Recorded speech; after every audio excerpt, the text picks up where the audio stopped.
Quo Vadis is a 1951 American epic film made by MGM in Technicolor. It was directed by Mervyn LeRoy and produced by Sam Zimbalist, from a screenplay by John Lee Mahin, N. Berman and Sonia Levian, adapted from the classic novel Quo Vadis by Henryk Sienkiewicz. The novel had previously been made into an Italian film, Quo Vadis. The music score was by Miklos Rozsa and the cinematography by Robert Surtees and William V.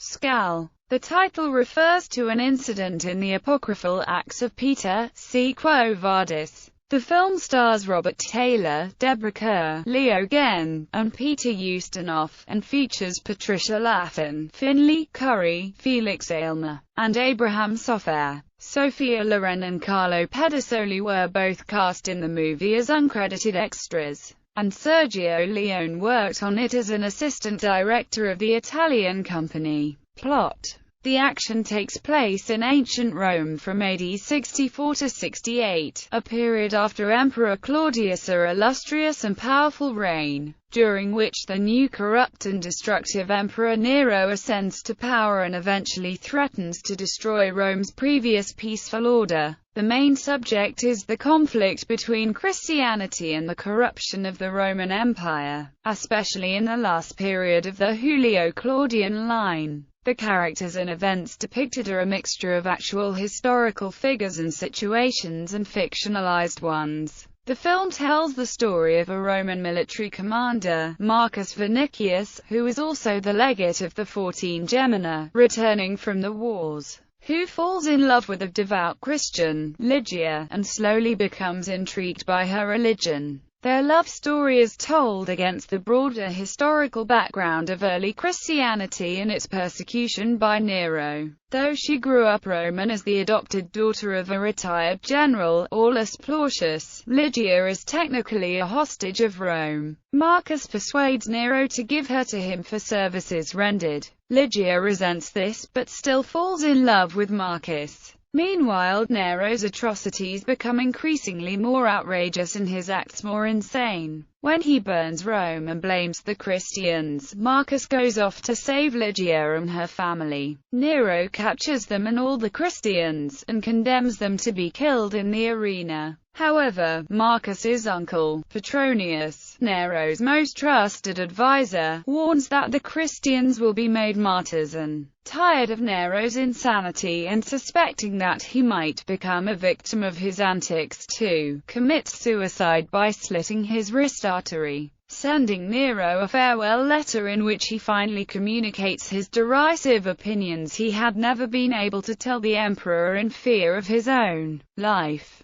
Marcus is arrested for trying to save Lygia. In prison, St. Peter, who has also been arrested after returning to Rome upon a sign of the Lord, marries the couple. Eventually, he is crucified upside down as an ironic twist at the whim of Nero's guard. Poppaea, Nero's wife, who lusts after Marcus, devises a diabolical revenge for his rejection of her. Lygia is tied to a wooden stake in the arena. A wild bull is also placed there, and Lygia's bodyguard giant, Ursus, must try to kill it with his bare hands. Otherwise Lygia will be gored to death. Marcus is tied to the spectator's box and forced to watch, much to the horror of his officers, who also attend the spectacle. When all seems hopeless, Ursus is able to break the bull's neck. Hugely impressed by Ursus's courage, the crowd exhorts Nero to spare them, which the emperor is not willing to do. However, Nero's 4 other retainers, Seneca, architect Phaon, Lucan, and Terpnos, vouch for the mob's demands by putting their thumbs up as well. Marcus then breaks free of his bonds, leaps into the arena, frees Lygia with the help of his loyal troops from his legion, and announces that General Galba is at that moment marching on Rome, intent on replacing Nero.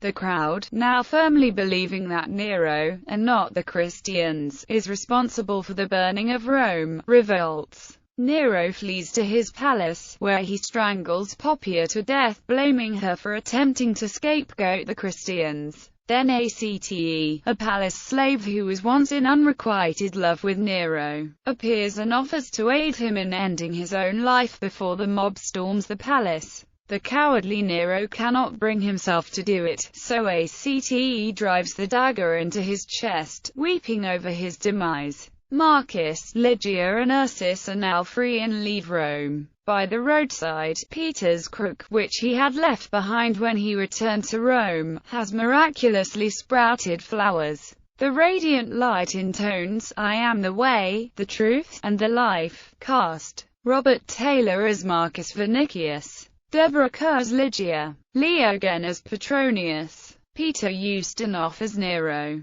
Patricia Laffan as Poppia, Finley Curry as Peter, Abraham Sofair as Paul, Marina Berti as Eunice, Buddy Bear as Ursus, Felix Aylmer as Plautius, Nora Swinburne as Pomponia, Ralph Truman as Tigellinus, Norman Wooland as Nerva, Peter Miles as Nazareus, Jeffrey Dunn as Tubnos, Nicholas Hannon as Seneca, D.A. Clark Smith as Phaon, Rosalie Crutchley as Acte, John Ruddick as Chillo, Arthur Walber as Croton, Elspeth March as Miriam, Strelsa Brown as Ruffia, Alfredo Varelli as Lucan, Roberto Ottaviano as Flavius, William Tubbs as Anaxander, Pietro Tordi as Galba, Clelia Matania as Parmenida. Music. The musical score by Miklos Rozsa is notable for its attention to historical authenticity. Rozsa incorporated a number of fragments of ancient Greek melodies into his own choral orchestral score. New recordings were made by Rozsa with the Royal Philharmonic Orchestra and by Nick Raine, conducting the City of Prague Philharmonic.